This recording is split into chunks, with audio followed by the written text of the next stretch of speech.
You're listening to the best of ITW, brought to you by Pop Guide and WikiLeaf. The new and deadly menace lurking behind closed doors. Marijuana, the burning weed with its roots in hell. On this episode, ITW welcomes the host of Highly Productive and director of content at High Times Magazine, Mr. Jon Cappetta.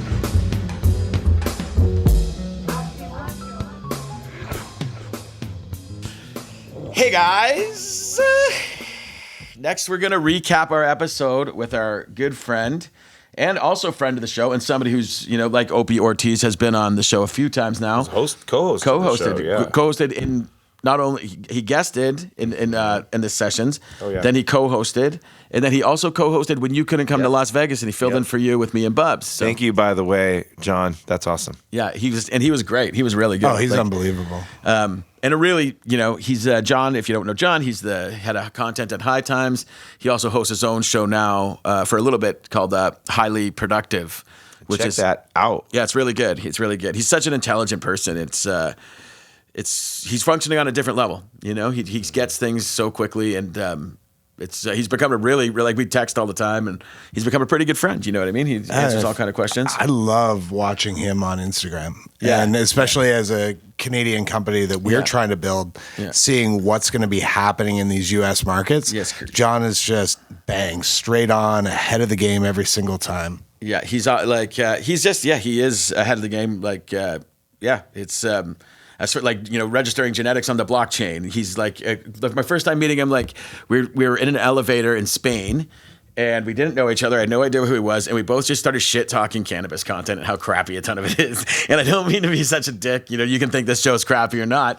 And then we got to the top of this elevator, and it was some really cool party, really extravagant party, and we just kind of wandered off to the side and just became friends, and then he's just a genuine guy, like so many guys we've had on our show, and we keep in touch all the time. And it's he's had some up and downs, but I think one of the things that he celebrated over the pandemic was he put out, I know it was a High Times art issue, but I think it was the first time High Times put out an art issue, and he curated all the art, and I don't want to say the highest selling issue of High Times ever, but at least in recent years, blew out the sales, and that was all John. And he's cool.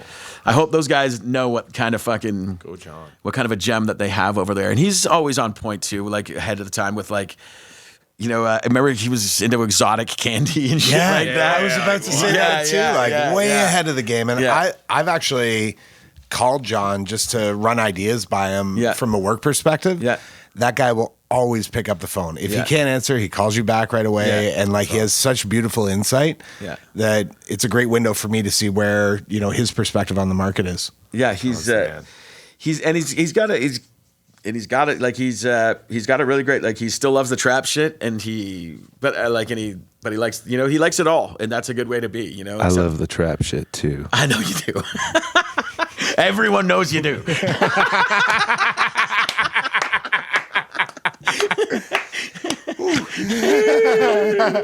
but he likes it all, and he's just honest. He loves cannabis, and he loves doing this kind of thing. And I don't know if he mentioned it on either the episodes he's been on, but if you've ever seen Stephen Colbert on what are those called? Not the mopeds, the two-wheel things. Segue. Oh, Segue. He put that all together for them. And he was working for Segue before he was at High Times, or somebody like a marketing company that worked with Segue. And somehow he finagled his way in, and so he got all of those Segways onto Colbert Show for free. And is a fucking hero over there. So anyway, he's just a smart guy. And he used to do punk shows in Long Island. Did you know that? I didn't know that. Yeah, like emo shows, Thursday and shit like that. Yeah, he used to do. He's totally just like one of us. You know what I mean? But he's dudes. Incredibly intelligent, and I think we're all privileged to be able to call him a friend. He's a really great fucking guy, and I'm sure he'll be back on the show eventually. I hope you guys like this one. I know I did. I know you did. Yeah, you'd be a jerk and I know, not to. I think you did. I think you liked it. I can't tell. I loved it. Is that when F's eyes were half closed? No. So stoned. I was so fucking You might have been so stoned that there was one of the ones that we were outside that you were like... I was so just gone. Like, wrecked. Like, I couldn't believe how stoned I was, dude. Oh. Like, so stoned. I was like, Jesus. In my head going, fuck. Like, do you know what our weed bill was? Our food bill was $1,500. Our weed bill was over double that. Yeah, that was just for real. Like that, we were just crushing weed at that spot. I remember we on top of the free weed we got, probably. Yeah, we got a ton of free weed too. Who did you tell me? I forget who. One of the guests we did in one of these sessions, I don't know, was there. You're like, he looked at me and just was like, I've never seen anyone fucking just kill weed like that. Like go through weed like that. I don't know if it was one of ours, but I remember Chuck said that when I hosted. I didn't host it, but I hosted an event. Like I wasn't on the podcast, but the Anxious and Angry podcast. Really? Chuck said that? Yeah, because I was just sitting there smoking. He's like, "You're a fucking madman, dude." So I was just sitting there watching it, just like he said, watch me light joint after joint, because it was like a little kind of an illegal weed event at the old Halo. Oh, that's right. That we had. That was good. That was Ryan Young from.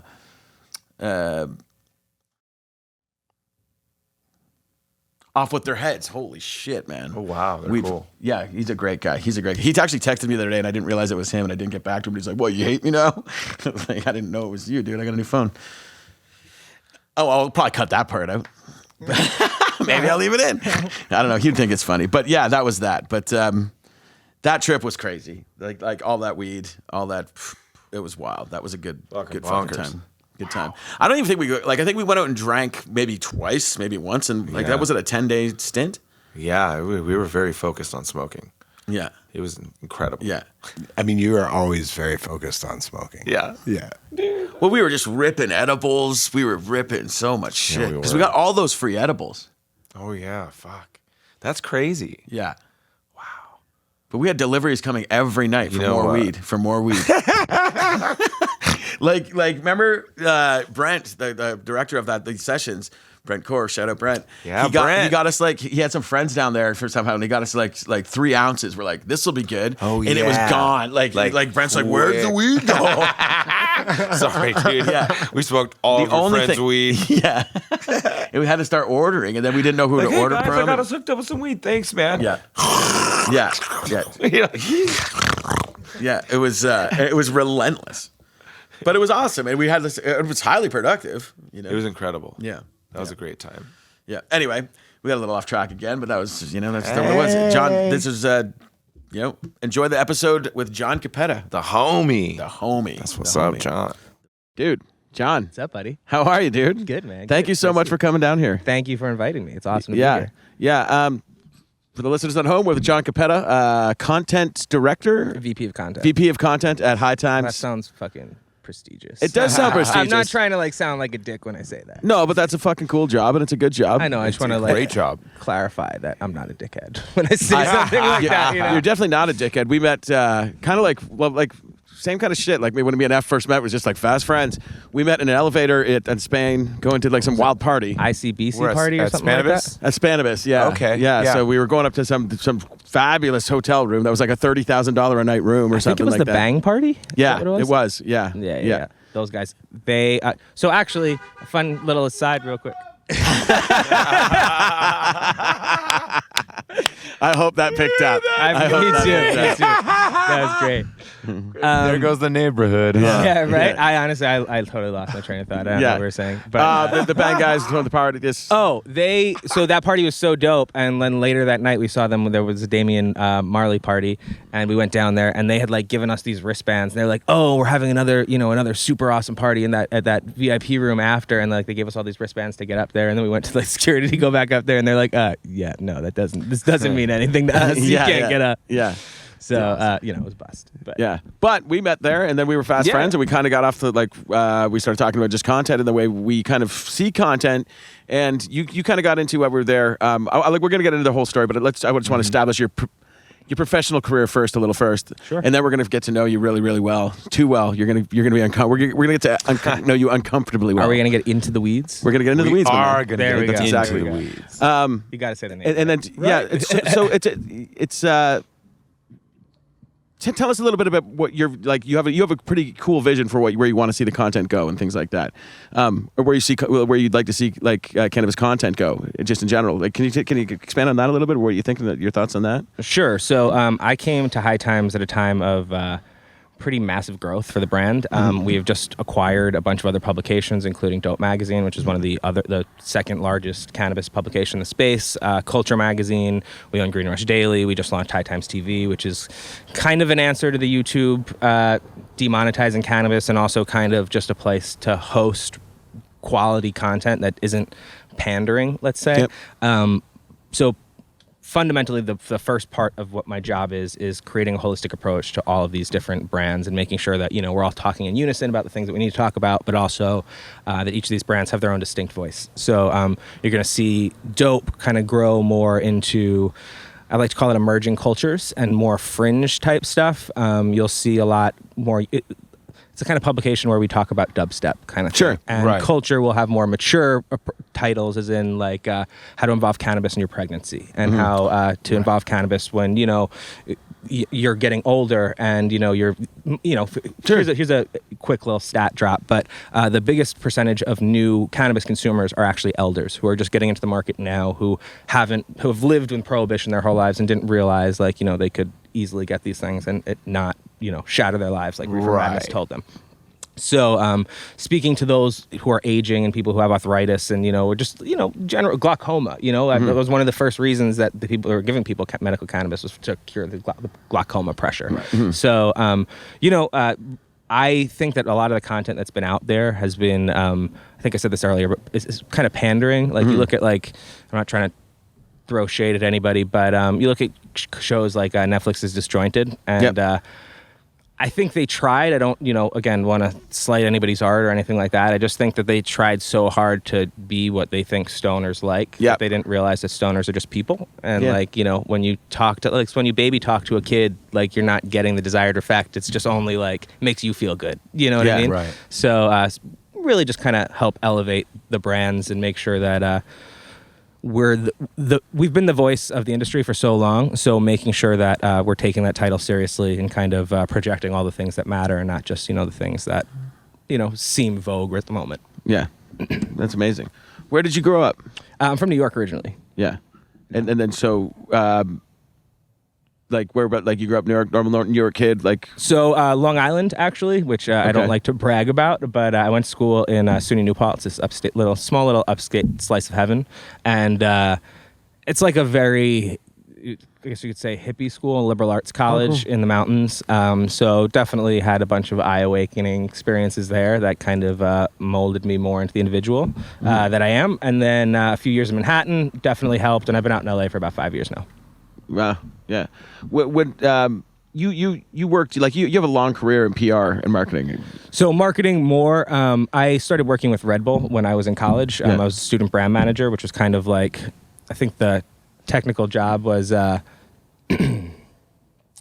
technical responsibility was bringing the brand to life on campus. Okay. So that put me in a lot of really high level marketing classes way earlier than I would have been exposed to those things. So, I mean, listen, candidly, back in the day, I always loved the music scene, and I don't have a musical bone in my body. My time is just terrible. So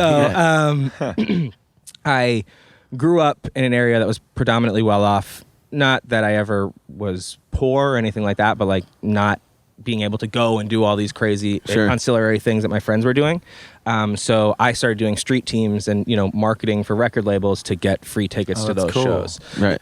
Honestly, it was the easiest. And listen, they would send me stickers and I'd go and drop it off at a local head shop. It wasn't anything that was rocket science, but I got free shows out of it. I got free merch out of it. I got to meet a bunch of people that were really crazy. And somewhere along those lines, I realized that you know, these creatives and these musicians and people who you like look up to, like they're still all just human, and they all like kind of, you look at them and or like you see like and this is a really weird drop, but you see like Justin Bieber, you know, and you think of Justin Bieber as like this kid who's like, wow, he's magic. He's got shoes and he's got clothing and he's on the stage everywhere. But like there's a ton of people that went into making Justin Bieber.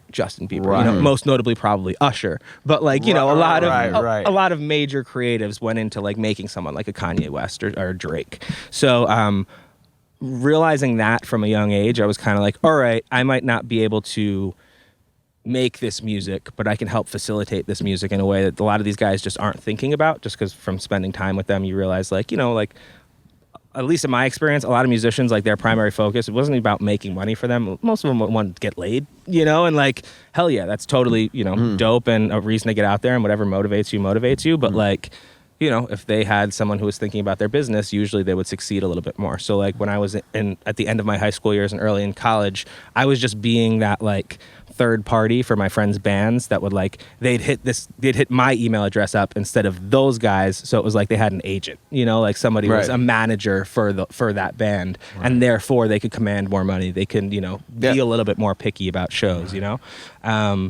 And I guess the moral is just fake it till you make it, you know? Just pretend you're a hot shot, and then eventually, you know, it becomes real. Yeah. Wow.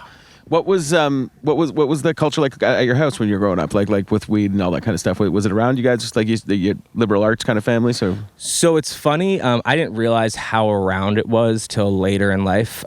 Two of my mom's two brothers are huge Deadheads, and I still remember. I think I was like 13, 14 years old, like the first time like I had smoked already, but like I had smelled somebody else smoking, and you know, like it's a different smell than like when you smell a bud to what it smells like. So I remember like having that aha moment, like, oh, that's what my uncle's house smells like, you know, and like realizing like, oh shit, like this is what they've been doing all this time. So they were really good about like hiding it from us. But yeah, I mean, I don't think my parents were like that surprised when I came out of the cannabis closet, if you will. Yeah. Well, do you remember your first time trying it? I do. It was totally non-memorable, and I did get high as hell. So that whole like, oh, you don't get high the first time adage, like I don't know anything about that. Yeah. But yeah, it was just like randomly at a party when I was like early in high school, and some kids were like, "Hey, we're gonna do this. Do you want to get down?" And like, not even kids that I hung out with, but like, yeah, I wanted to try that. You know, it was awesome. It was edgy. You know.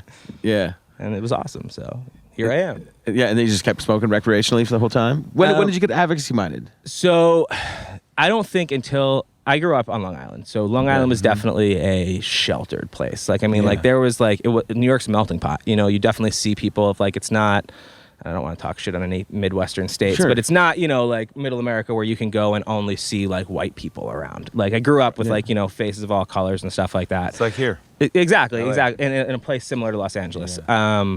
But I don't think I really realized until I was in college, like, so SUNY New Paltz was great, but because it was such a small town in like this like upstate area, pretty much all the cops knew these kids are who we need to go after because, you know, they're probably smoking weed or they have drugs or something like that. So like we would get pulled over like pretty much any time we were driving.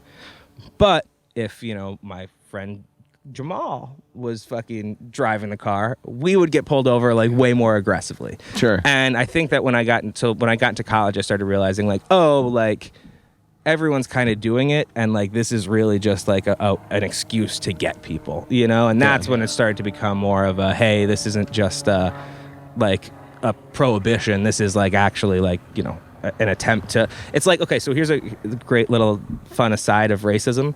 The roads, the parkways on Long Island are all super small and they have low overhangs because when I think it was the Rockefellers or whoever built the roads back in the day, they didn't want minorities driving on their streets, and they figured the only way minorities would be on their streets is if they were in a bus, so or like a commercial vehicle.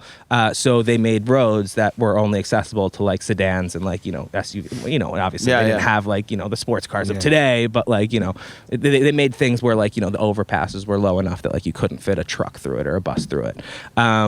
And like, you know, you don't think about that growing up or whatever, but then when you realize that and you're like, oh shit, like it almost makes you like not want to use those parkways anymore, you know? Or like, so like, that's how I feel about like, and I'm not trying to, again, slight any states, but, you know how I feel about a lot of like places in the South where like, you know, like, and listen, honestly, like my skin is pretty fair. So like I've been caught in places like that and gotten off. It's the same situations where certain people are serving like decades, you know, or like a long time in prison. I know that I've been very fortunate and I haven't, you know, had any felonies or anything like that.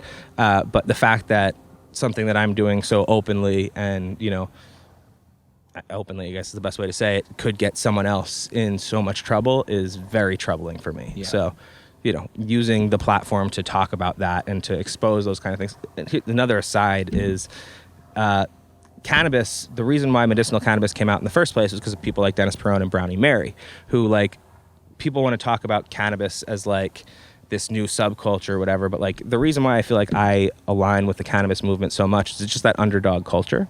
And, you know, I mean, I'm a Jew, so growing up, my grandma always instilled in us, like, you know, like, oh, you got to, you know, don't let voices be stifled kind of thing, you know, like not, like censorship is fascism. Mm-hmm. So you think about like movements like cannabis, like I always align myself there, like the punk movement, you know, just because like I was like the rebel, I was, you know, the outcast. So you think of like, you know, of cannabis culture and how it's like, you know, how it's involves so much, it's so inclusive, but then you see like, you know, like gay culture, for example, and you don't realize how like intertwined they are. But the reason medicinal cannabis was passed in the first place was because people like Dennis Perone back in the early 90s or in the 80s and the early 90s during the AIDS crisis were seeing their friends die and the government just like, you know, basically look past them and not do anything to help these people have a better quality of life. So cannabis became a way, that actual medicine to like help these people, you know, eat when they couldn't eat anything, or like, you know, just have a better quality of life. So I think that like I'm embarrassed at how recently I've heard that story. But that to me is something that like now knowing that, I want to tell that to as many people as possible. You know, I want as many people to hear, hey, like we're here because of all of like on the backs of so many people. And like, it's important to address that if we ever want to, you know, really do anything of worth. And then one of the things that right now, because you guys, I'm assuming High Times is a California-based company. That's where like the head. Like. So we started in New York. Okay. We just moved out to California a couple years ago, but we have offices in New York, Seattle, Denver, and California, and LA. Yeah, and the headquarters is LA. Headquarters is LA now. Yeah. But it was in New York for 40 years. Wow, I didn't know that. Yeah, true outlaws. Yeah. Wow. That's that's interesting. So you told me a story. I feel like I'm ranting. No, it's great. Not at all. No, but you told me a story. Just shifting gears a little bit. But you got. I'm trying to remember the names of the little not mopeds. The Segways on Colbert. Yeah. So. Can you tell us this? This is kind of something that we brushed over quickly in Spain, and I'm like, I got to get that story Eddie one time. So this is a pretty good one. So you remember the hoverboards that were like, okay, so the whole hoverboard wave happened in spite of Segue, and Segue has patents protecting all of these things. So basically what they did was when the hoverboards came out, and like, you know, this was coincidentally, they were all catching on fire and they got all this other bad press, but Segue was suing all these companies and trying to stop them from importing the States and, you know, basically shut that business down. Alongside, they were making basically a smaller, like the Rolls Royce of hoverboards. So there's a company, Ninebot, in China that basically had made so much money selling hoverboards at this point that they went and bought Segue. So they now are a Chinese company that owns an American company and all these patents. And they're like, all right, well, we're going to really take these, you know, how do we get this out there as possible? So they ended up working with Fabric Media, which is this agency that I used to work at. And we created an influencer campaign. This was like right as influencer campaigns were really taking off, where we were going to send out Segways, and this is like a $1,300 unit. You know, like it's not a cheap. We weren't sending packs of rolling papers out to brands. You know, we were sending it to like really expensive items out to people, and like I think it costs like a couple $100 to ship too, because it's this big heavy box. So we started taking all sorts of swings. You know, I called Shaq, I called everybody, and everyone was basically like, yeah, we want one, but everyone was kind of like, oh, we're not sure what we're going to do with it, and like, so I went to the ESPYs, for example, and I was like hanging out with like OBJ, and I was like, hey, like I want to, get you on one of these things. And he's like, yeah, totally. I'd love to. This looks like so much fun. And not trying to blow up his spot or anything now, but his insurance was totally not able to cover that, like because he makes so much money from his physical, his body, that if he falls over, he's going to, and twist his ankle, that could cost him, a ton of money. Yeah. So he shouldn't really be playing out on things like that. That said, if we were going to pay him, then he was totally interested in being an ad spokesman and like, working it out with his insurance company, whatever, training, whatever he had to do. So this was before influencers were making hundreds of $1,000s for every post that they did, and we're going crazy. Now I'm sure it's a much different game, but my plan was to try and not pay anybody and just send these out, and like they were so much fun that like anybody who got them was gonna fall in love with it. Right. And so I sent one to Stephen Colbert, and he fell in love with it. We got a great cold open, which is like that first intro for his show where like he does a little sketch and then comes out on stage, where he basically just like wrote it all over the place. And he ended up loving it so much that we sent him a few more for his kids. And he took this thing to Russia. He took it to the Capitol. He took it to, he had Elijah Wood came on his show, and they like jousted on them. Like, you couldn't have paid for this, for this placement. It ended up being so good, but literally it just came from like us hitting up celebrities and being like, hey, I know you don't know us. We're not like, we've never done anything like this before, but we got these really cool toys, and like we think you'll like them. So Segue must have loved you. They were super stoked on it, but it was a time of massive transition for them. So like, I think that again, Ninebot is making so much money off all their patents right now that this was like kind of a drop in the bucket for them. Right. But yeah, I mean, we were for the amount they were paying us and the kind of media impressions we were delivering. Like I'm sure, at least behind closed doors, they were like doing jumping or like doing backflips because we definitely over delivered there. Wow. And so,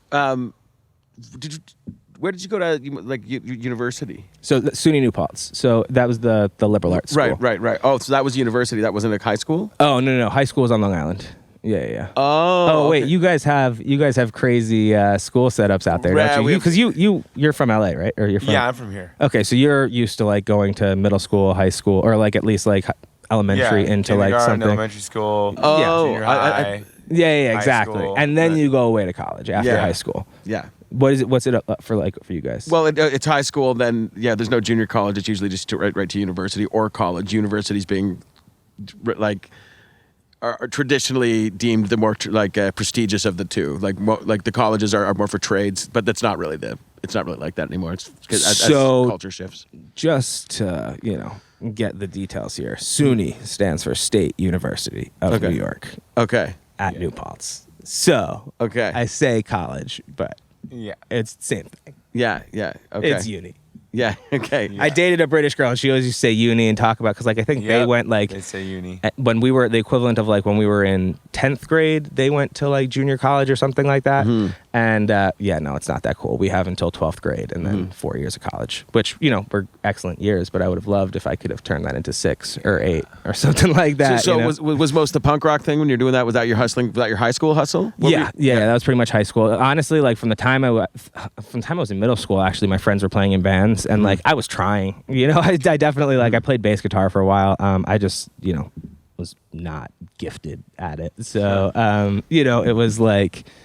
As fun as it was to play shows, it was also like I knew it was painful on my friends. So I eventually bowed out. Yeah. And I became the manager. Yeah, did you work with anybody like notable that we'd know? So of the record labels that I worked with, at the time I was going to the labels of the bands that I liked. So I liked Alkaline Trio, so I went to Vagrant Records. Okay. Vagrant Records ended up being like their main New York rep, where they'd send me stuff and then I'd disperse to kids. Who was the guy at Vagrant? Wayne was one of the guys for a while, marketing guy, and they had a little bit of transition towards the end there, but I was also going to college, so I kind of stopped caring. But I did Fuel by Ramen for a while. Actually, Vinny's label. Vinny's label. Who's Vinny? Or Vinny's old label. Vinny from Less Than Jake started that label. No, true. Sold it. Yeah, ironically, that label too. It was Jersey. Yeah. The band that introduced us. Greg from the Great in Jersey guys. Yeah, that's cool. They're Fueled by Ramen band too. So this was right around the time Fall Out Boy had released their first major album, and I was a huge Fall Out Boy fan. And then Gym Class Heroes came a few years after them, so it was like that was a good label. But I got to give a shout out to Takeover Records. I don't know if they're around anymore. I remember Takeover.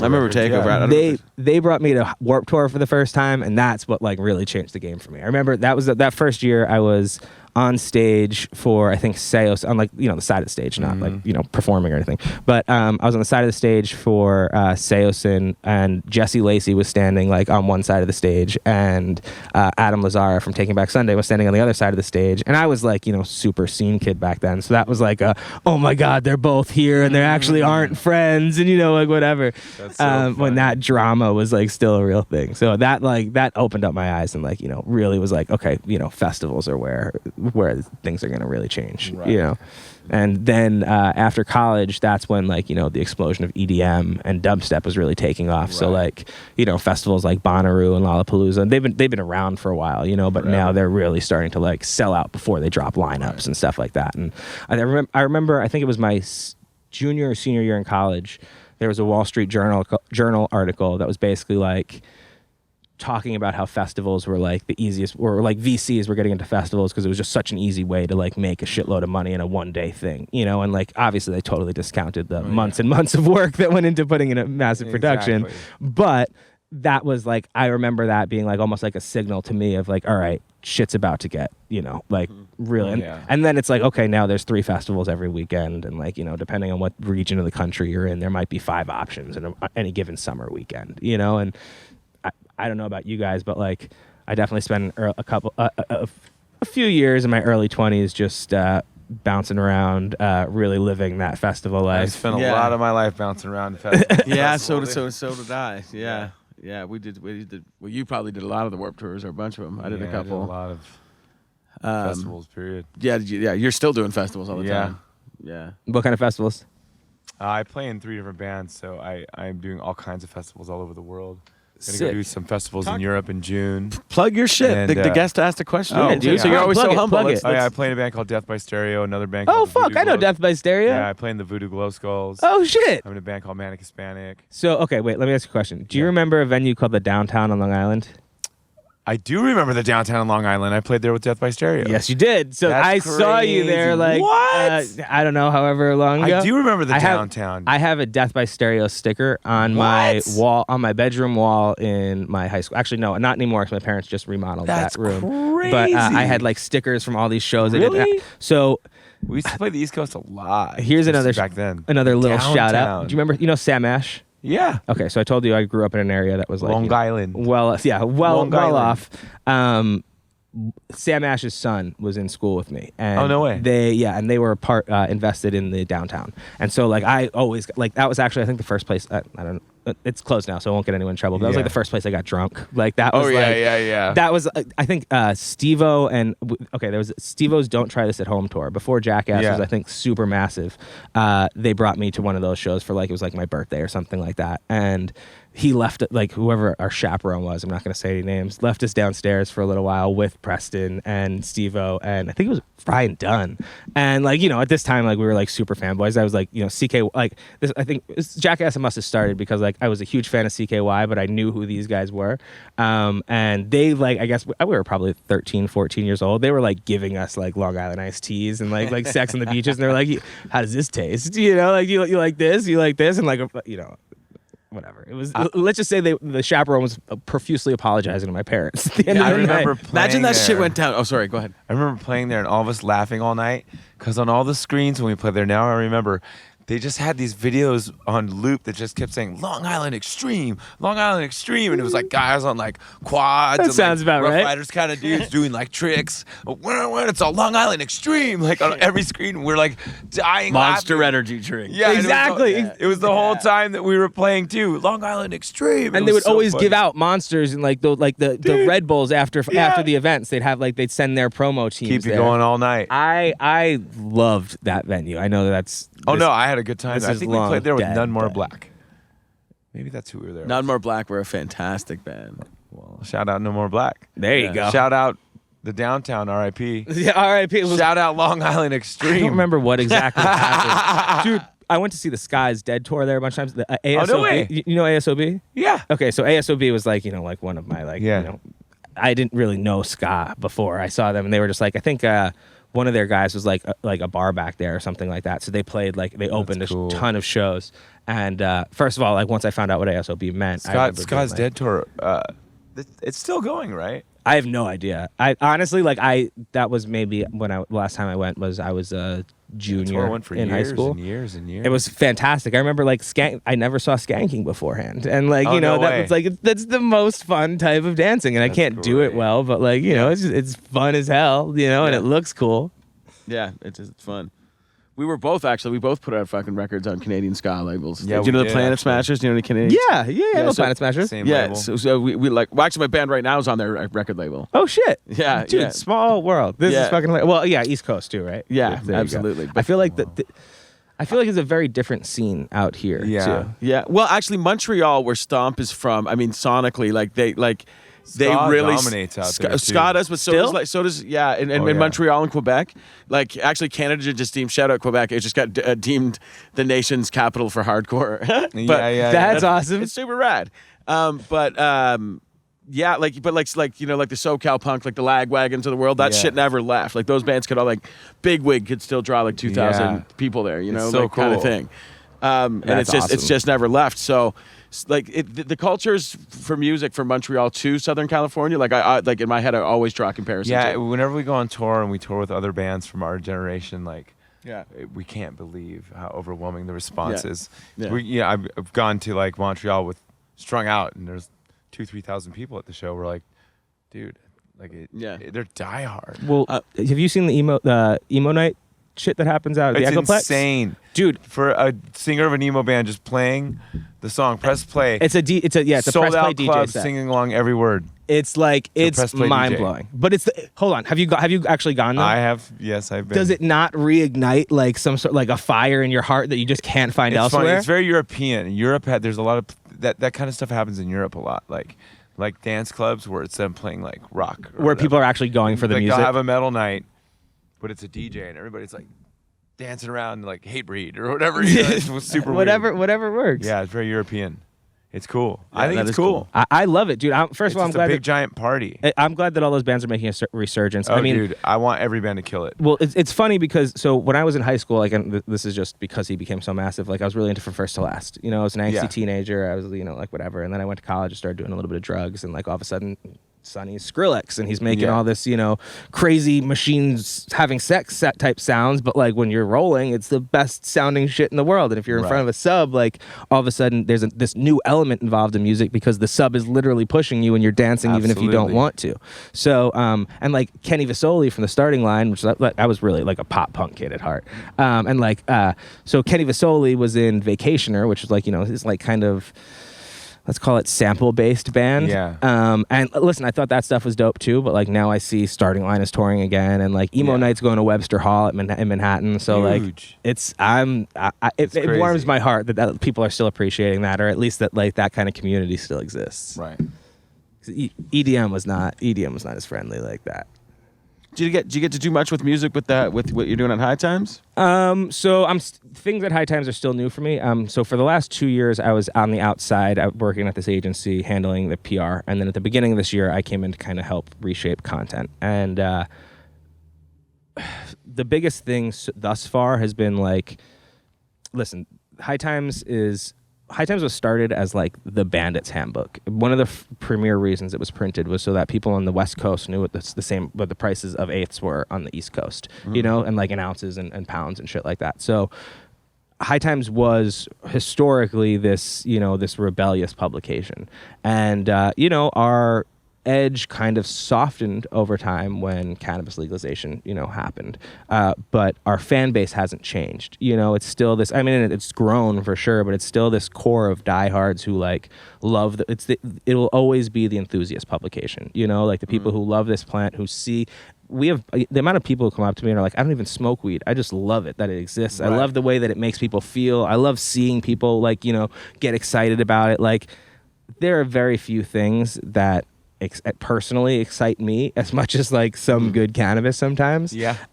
So to see that effect in other people, and lawyers told me I'm not allowed to say this specific phrase anymore, but I often call Cannabis Cups the let's say most enjoyable place on the planet, because it's just, you walk around and like, everyone's just got the biggest shit-eating grin on their face. And I like what you're saying about people that don't even smoke it that are excited about it, because with this show, like, we're trying to talk to people that don't smoke cannabis too. Yeah, well, get the outside opinions, because we need the support of people that don't smoke cannabis to help raise awareness for a community that might not want it, but needs to know it's okay for everyone to have it. Yeah, totally. It's a long conversation that needs patience, right? Like when people don't understand it, you don't chastise. Like I don't believe in chastising them. I'm like, you kind of look at it, not to sound too hippie-ish, but as an opportunity to communicate these things. Because look, like, and I've said this before even on the show, but like most people who don't know anything about cannabis look at it like opioids or alcohol or tobacco or tea, when really it's actually it's its own entity that's as different from all of those things as they are from each other. And that's really hard for somebody to grasp, because they don't really know what it is. Because to some people it is religious, some people it is medicine, to some people it's recreation, right? And often those two people can't get on the same page because they think they don't understand that they're all right. Well, exactly. Yeah, I think I almost look at like cannabis as its own element, just because it can be infused with everything. I think, okay, so this is something I've spoken about a lot, but first of all, the reason why I wanted to do this with you guys is because I view this as content that I think is forward-thinking and not like, in talking about the bigger conversations, not that pandering type stuff that I talked about before. There's so many people who are doing weed podcasts that are like, or, I don't want to defame you and call you a weed podcast. No, we are. Like cannabis infused we just have podcast. I prefer to say weed in casual conversation, because like if we're hanging out, dude, like you and I are being like, we're not saying marijuana or cannabis. Yo, pass the grinded cannabis. You know what I mean? Like no fucking saying that shit. Totally. But hey, I mean, you guys, you're the Canadian. I'm just trying to do right by your standards and practices. Exactly. No, but we do have like I work with business-facing sites, and you use the appropriate language for the appropriate audience. Of course. You know what I mean? Right. And but like me personally, like I'm just like, especially in a casual setting, and then this is fairly casual. I'm not going to say, cannabis. You know what I mean? Like it's just a weird fucking thing. Well, but the thing about cannabis that I think is so different. People look at like it is a subculture, and it's like. I've been talking. The thing I've said a lot is it's very much like esports, whereas everyone's looking at these gamers now as if they're this new demographic, like these fresh kids who are untouched and like not exposed to everything. But these are comedy viewers. These are people that like Coca-Cola or like Pepsi. Yeah. These are people that have health insurance or don't have health insurance or drive a Ford or drive a Honda or whatever. These are all. This segment has existed this whole time. Just no one's paid attention to it. It's not a subculture. It's just culture. Exactly. And it's limiting to label it as a subculture, because we don't want anyone to feel excluded from it or isolated by it. Well, it's like the Dennis Perone story.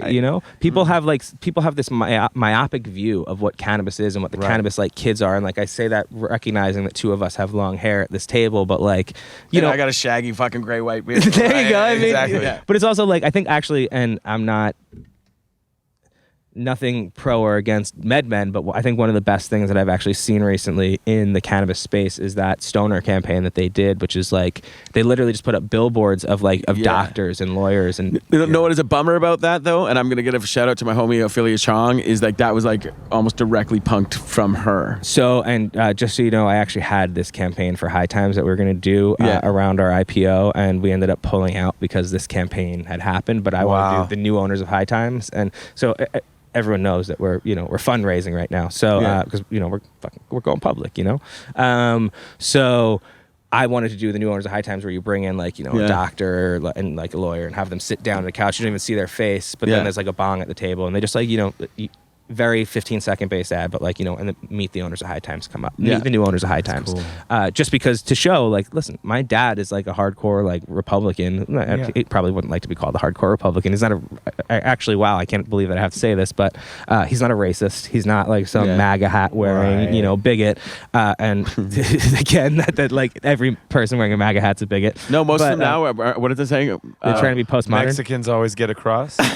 Really? Yeah, that's a shirt that's going around. around right that now. came out. Some guy started making. That's says MAGA, amazing. Mexicans always get across. Pow, See, I've had some right. I've heard some great ones that are like make DJing great again and stuff like that. But like in my head, like anyone wearing a red hat with white text on it right now is like either not paying attention or just like is asking for trouble. So yeah, you're right. Oh, they're all right. Word. When did you decide? Like, did you kind of go towards cannabis? Because it sounds like you were always kind of like. Did you say, "Hey, I want to get a career in cannabis"? So it's funny because I actually fought it for a while. Really?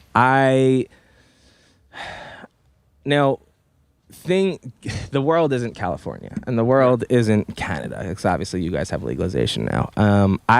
My parents, I straight up called my mom before I accepted this job and was like, hey, I know that this probably isn't going to be something you're super stoked on, but they've been a great client for the past 2 years. And like, I think this is a really awesome opportunity. So I'm going to go after it. But like, I doubt my mom tells her friends that I work at a cannabis publication. She probably says he works at a media company. You know what I mean? Gotcha. So like my whole thing was, and again, not that I live my life based on what my mom tells her friends, but you know, like I was always kind of cognizant of the fact that like working at an agency was good because I can work in tech and I could work in, you know, in products and I could work in all these different things, and cannabis could be one of those verticals. Whereas jumping all the way into cannabis would kind of pigeonhole me. But again, I think that the point of what we're trying to do at High Times right now, or what High Times has been doing for the past 40 years, is proving out that like cannabis isn't one note, you know, and it's not like, hey, I'm just going over here and not doing things that every other media company needs to do. Like, honestly, like, I want to brag about the things we're doing. I just don't want to blow up our spot and let anyone, you know, beat us to the punch. But we're doing a bunch of campaigns that like I know Ad Age is interested in. I know like, you know, Ad Week is interested in, just because we're kind of reshaping a model that's making the media industry work.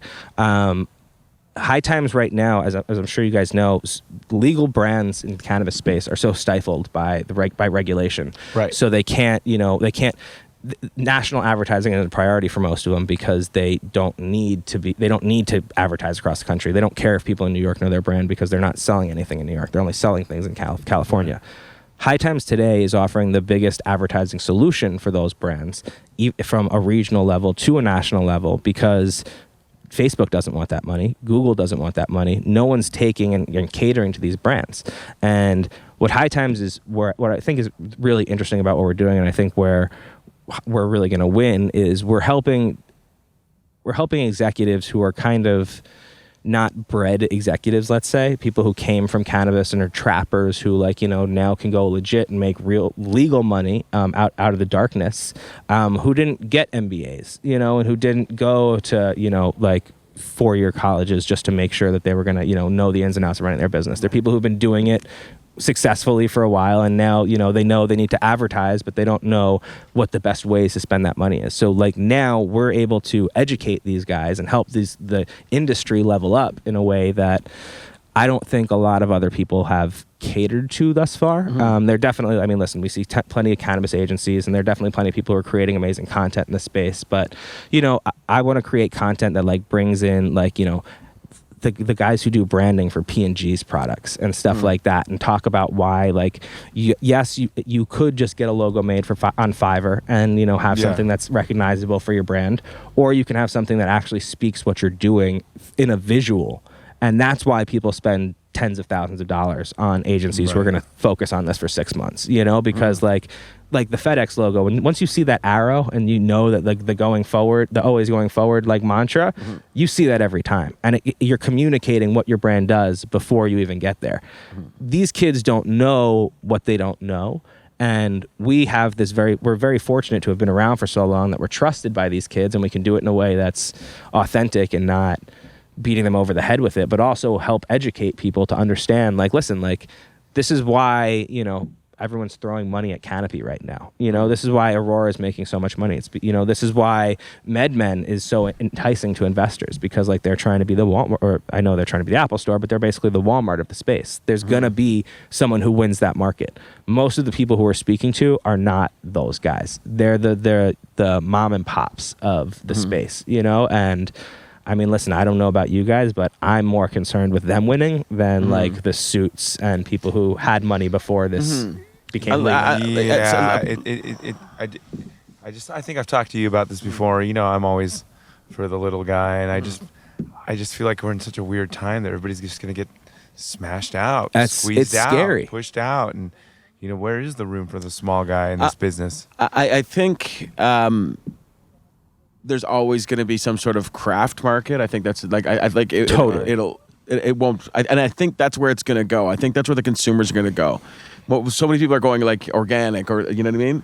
Right. I think it's going to be a bit of a battle, but I think there's going to be coexistence. Well, exactly. I feel like it's going from a mom and pop business, like you were saying, to being this giant thing that a mom and pop could never even break into. Well, that's the thing, and so I think we talked about this earlier, but I know that we weren't on air. But like Ease is always going to have a place in the market, and for those who don't know, Ease is a delivery service in California, but they will deliver weed to you in about 15 minutes. It's the most amazing thing when you're just like at your house and you don't want to leave. Like I said earlier, I order from Uber Eats all the time. There are much more better selections if I just get up out of my bedroom and walk, a couple blocks, and I can eat at a place that doesn't offer delivery. But because someone will bring it to me, like I'm willing to take lower quality product essentially because it's going to be, white glove. Same thing with herbs. Exactly. And like, here's the thing. I know that I need to go to a dispensary if I want top shelf. Yeah. And that Ease. You never know what you're getting from a delivery, which I've run into that many times where I'm like, oh, this is pretty okay. Well, but what they're trying to do, and where I think that they like, it's gonna be, we're still evolving to this, but they're trying to find consistency in the marketplace. So that's why you see the same brands every time, and it might not be the same strains, but you kind of have an idea of like listen, one of the brands that's on there is Old Pal. Old Pal is fantastic. It's my daytime weed. If I got something to do, but like I want to get a little lit, and or listen, the reason I started consuming cannabis in the first place is it kind of like slows my brain down a bit. Yeah. I mean, me too. It helps, kind of, and I know this sounds crazy because it does produce smoke, but like it kind of clears the smoke out a little bit for me. I think that sometimes I need that smoke cleared, and I don't need to go with some, top shelf bud to get there. I just need that little pick me up that's going to be here's your dose of THC. You know what I always say? I just need some old man weed, some weed ass weed. Have you tried Old Pal? I haven't. I need that. So Old Pal is great because that's what it is. It's like some sun-grown outdoor stuff that like it's not brick weed by any means. Right. But no, like I like good weed, but I'll even ask for that. I go like I want the old man stuff. Exactly. They'll sell it pre-ground. I don't want to get run over. Exactly. I just need to get through today. Exactly. You know what I mean? I still got to work, but you know what felt like that to me was the Hill House brand. Yeah. Sendog's weed. It's great. Hill House, it was kind of that golden kind of Jamaican yellow kind of stuff. It was light, breezy, easy. I think it got me blazed really good, but it didn't run me over. That's the most important thing. Because again, like, listen, at the end of the night, I'm an indica smoker. I want to feel it, But I think like it was a lemon haze, but I don't want to say that. But it was kind of golden yellowish. Yeah, but I think really nice. Hill House. I totally know. I know the exact type of bud you're talking about. Oh yeah, you gotta try Hill House. That's great. I totally will. And as a Cypress Hill nerd, I'm all about it. Oh wait, whose brand is it? Yeah, Sendog from Cypress Hill. We had him on the show. Yeah. Oh, I didn't realize that. He brought his weed for us to try. It's really good. Hill Dude, House. so I see B-Real doing stuff all the time, but he's honestly the only, besides when you see a Cypress Hill show, he's the only one that I see anymore. But that's awesome. Sendog is fucking rad. Well, he's got a new band called Power Flow. Oh, really? And they are killing it. Well, I was going to say, the ones that are really winning are the ones that you don't hear about all the time. The ones that are just like operating behind the scenes. He's busy working. Exactly. Well, Muggs was a bit like a big producer behind the scenes. Yeah, I think he was. Well, Sen sort of said he's the mastermind. I don't think it's. But they also got set up early to the point where, like, listen. I mean, like Dre. If Dre didn't produce anything else from the time, like after the Chronic or whatever, like he still would have been fine because his labels have just put so many other people on. Insane. I mean, listen. That's the beautiful thing about imprints, but. I don't always take not hearing about somebody as a sign that they've fallen off. They've gotten busy. Yeah, exactly. He still lives in like Southgate and shit like that. Yeah, he still lives in the hood. Well, he probably also knows what's important, and he doesn't need to come out and do the press all the time because he doesn't need to promote through those kind of means. Oh man, I went to this this bar. What's it called? The Starlight, something like that. It's in Downey, right by Southgate, where he's from. Okay, his hood, man. And I went down there, and it's like this dive bar. And they were having just a bunch of death metal bands or something. So me and a couple friends were like, let's go peep this out. So we drive into the hood, and we go down there, and who's sitting at the bar by himself? Sen Dog. And so I just walk up to the bar, I didn't want to bug him or anything. When I'm like, hey, Sen, Ephraim, we met before, blah, blah, blah. And he just looks at me. So, yo, what up, E? And I felt all cool. And I was like, yeah, Sen Dog, what's up, man? So you're here just to check out some local death metal bands? And he's all, Southgate, Downey, this is my hood, man. This is where I live, man. This is where I hang out. And I was like, that's tight. And then I just, left him and walked away. And I was like, that guy is the realest dude ever. That is awesome. Like, so he sold over 20 million records. He lives in the hood. Killing it. Well, listen, that's why, you remember that old Cribs episode of Redman? Oh, yeah, that's why I'll always love Redman no matter what, is because, I honestly, I'm sure that was probably set up or something like that, but still great. Still the greatest episode of Cribs that I've ever seen. That is too funny. Yeah. You know what we're talking about, Ben? Yes, I do. Okay. Yeah. These dudes are just way too real, and it's awesome.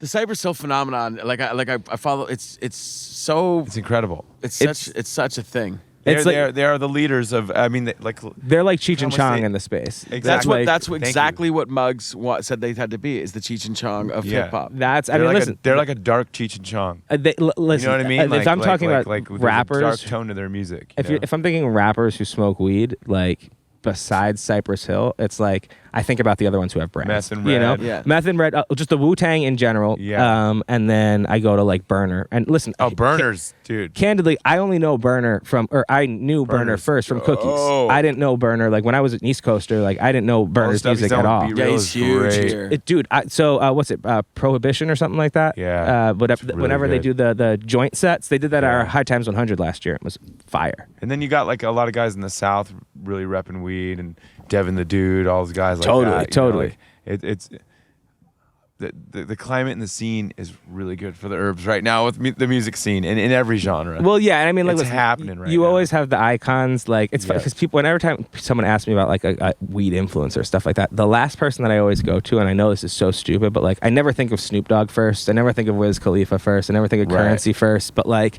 those guys idolize, are iconic weed guys as well. So if you're talking about rappers who matter in the space or who are relevant in the cannabis space, right? They're all up there. But Cypress Hill is always the first one that comes to mind. Absolutely, number one. Well, I mean, I think Dr. Green Thumb. I heard Dr. Green Thumb before I knew weed was cool. Yeah, I was like, what the fuck is going on here?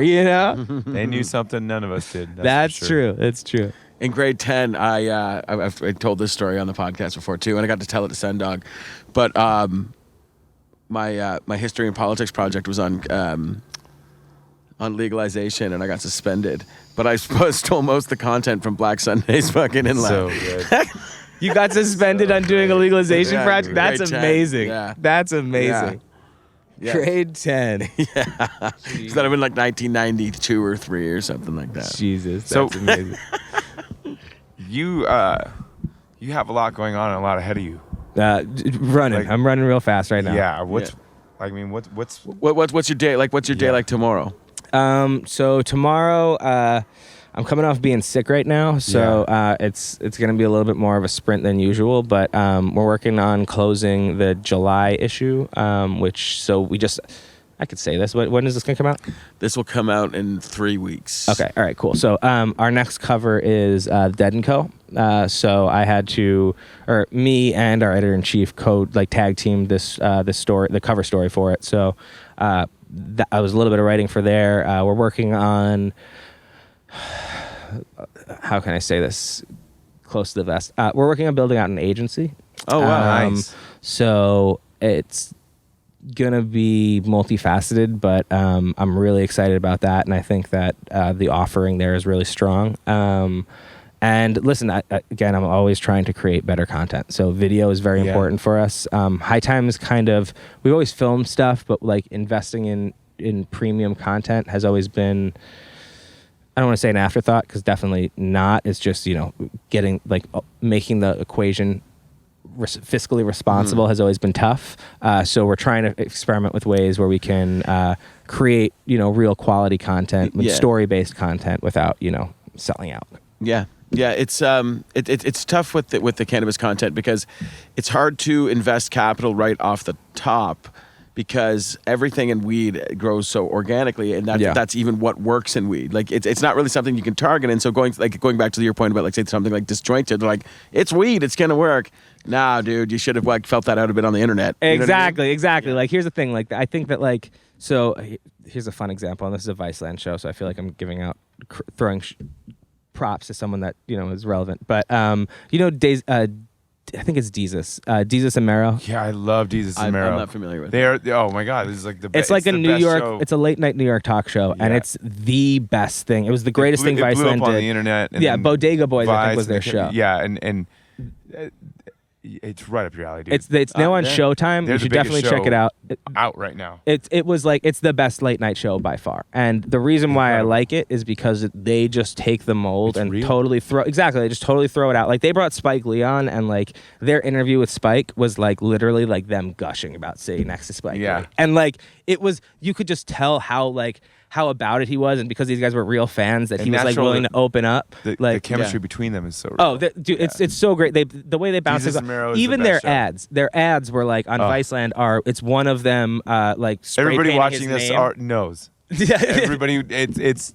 You're late on this one, but don't worry, you'll get there. You're gonna love them, dude. They're so funny. That's why. That's you know the what, kind guys? Of like, if we're talking about comic books, I'd probably be like punishing you, dudes. Great. I mean, you want to talk about Endgame? Oh fuck! I don't. You got to come on my other podcast. I have anotdon't one. We'll talk about that one too. Hell yeah. But fuck, it was perfect. Dude, we'll talk. I don't want to spoil anything.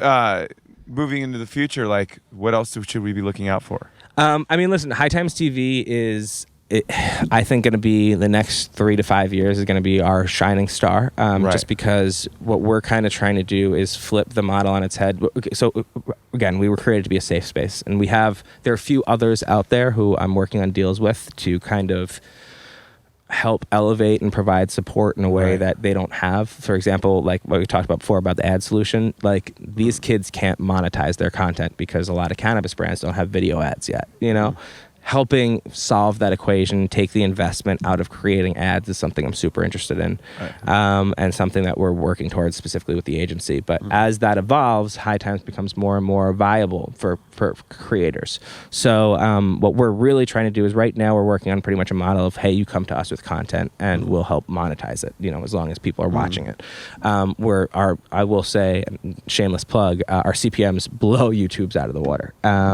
That said, getting quality content there has been difficult just because a lot of these kids don't have the money to produce the story-based content that they need.